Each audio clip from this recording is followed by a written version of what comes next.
மினிஸ்டருக்கு அடுத்த பொசிஷன்ல வரக்கூடிய கேபினெட் அந்தஸ்து உள்ள ஒரு பதவி டிஃபென்ஸ் மினிஸ்டர். நாட்டினுடைய இவ்வளவு பெரிய நாட்டினுடைய ஒரு பாதுகாப்பு துறை, அதுக்கு எப்பொழுதுமே செப்பரேட் மினிஸ்டர் தான். எப்பொழுதாவது ஒரு காலகட்டத்தில் பிரைம் மினிஸ்டரை நேரடியாக பாதுகாப்பு துறையை பார்த்திருக்கிறார்.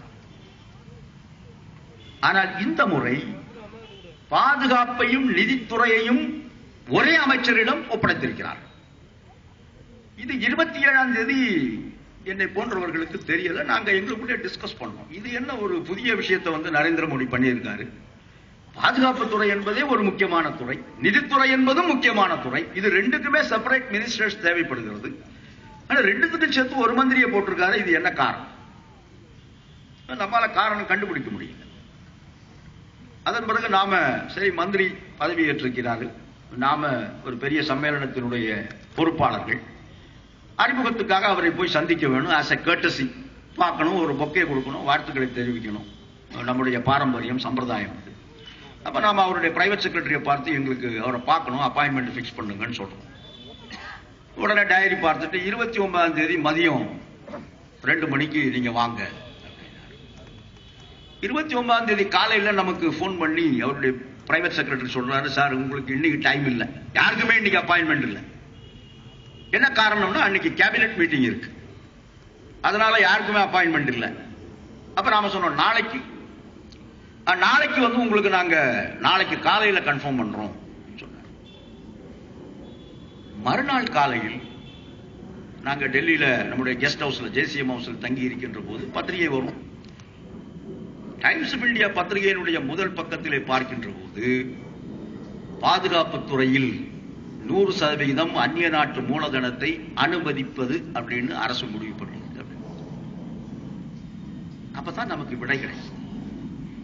ஏன் நிதித்துறையும் பாதுகாப்புத்துறையும் ஒரே அமைச்சரிடம் கொடுத்திருக்கிறார்கள் அப்படிங்கிறதுக்கு நமக்கு விடை கிடைக்கும்.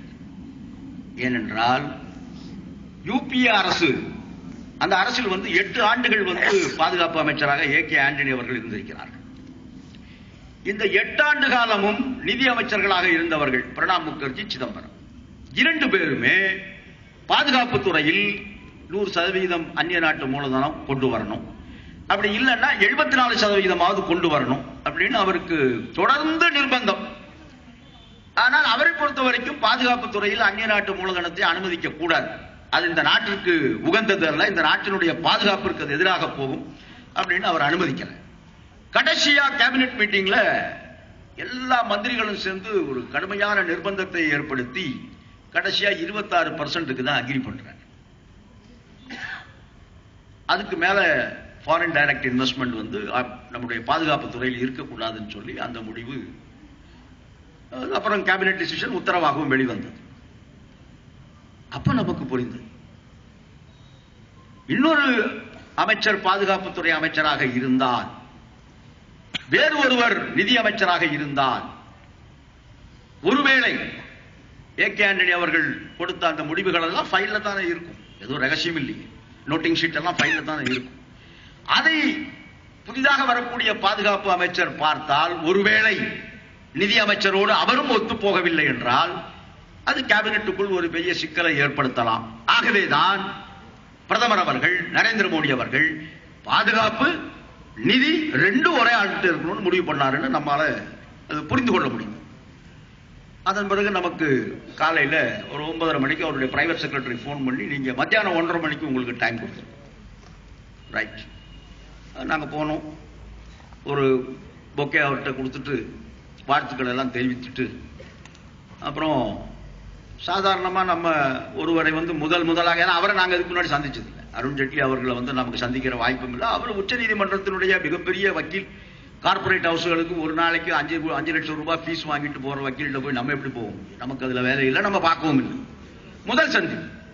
அப்ப நாம அவர்கிட்ட சொல்றோம், சார் ஒருத்தர் ஒரு 2 பேர் முதலில் சந்திக்கின்ற போது அது ஒரு மகிழ்ச்சியான சந்தர்ப்பமாக இருக்கணும். It is any first meeting should be always to exchange pleasants. ஒருவருக்கு ஒருவர் நன்மைகளை பரிமாறிக்கொள்ளுகின்ற ஒரு கூட்டமாக அது இருக்கணும். लेकिन हम लोग बहुत दुख से आपका सामने बैठा है. நாங்கள்